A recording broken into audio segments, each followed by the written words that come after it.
আসসালামাইকুম। ফেসবুকে ভিডিও একা একাই চলে। আপনি যখন ফেসবুক ওপেন করেন তারপরে কি হয়, ভিডিওটা অটোমেটিক চালু হয়ে যায়। ঠিক আছে, আপনি যখন এদিকে স্ক্রল করেন এইভাবে ভিডিও অটোমেটিক চালু হয়ে যায়। তো এটা কিভাবে বন্ধ করবেন? এটা বন্ধ করার জন্য আপনি কি করবেন, আপনার ডান দিকে যে ফেসবুকের প্রোফাইল পিকচার আছে এটার মধ্যে ক্লিক করবেন। এটার মধ্যে ক্লিক করার পর উপরে সেটিংস আইকন দেখতে পারবেন, সেটিংসের মধ্যে ক্লিক করবেন। সেটিংসের মধ্যে ক্লিক করার পরে নিচের দিকে যাবেন। নিচের দিকে যাওয়ার পরে ওই যে প্রিফারেন্স ট্যাবের মধ্যে দেখবেন যে অনেকগুলো মেনু আছে। এখানে একটা মেনু আছে মিডিয়া।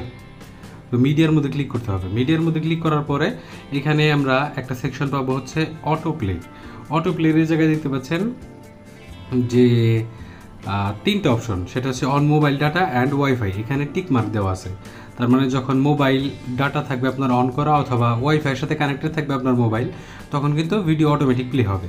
আরেকটা আছে অন ওয়াইফাই অনলি, মানে যখন শুধুমাত্র ওয়াইফাই কানেক্ট থাকবে তখন প্লে হবে, মোবাইলে নেটওয়ার্ক থাকলে হবে না। আর নিচে আরেকটা অপশন আছে, সেটা হচ্ছে একবারে যদি বন্ধ করতে চান আপনি নেভার অটো প্লে ভিডিওস।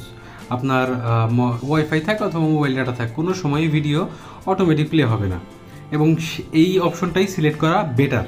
কোনো বিরক্তিকর ঝামেলা মানে আপনি ফেসবুক মানে চালানোর সময় কোনো প্রকার ভিডিও অযথাই স্টার্ট হয়ে যাবে না। ঠিক আছে, এবং ভিডিও স্টার্ট উইথ সাউন্ড, এবং ভিডিও যখন স্টার্ট হয় তখন সাউন্ডের সাথে স্টার্ট হয়, তো সেইটাও আপনি অফ করে দিতে পারেন। যেমন এটা আমি অফ করে দিলাম। ঠিক আছে।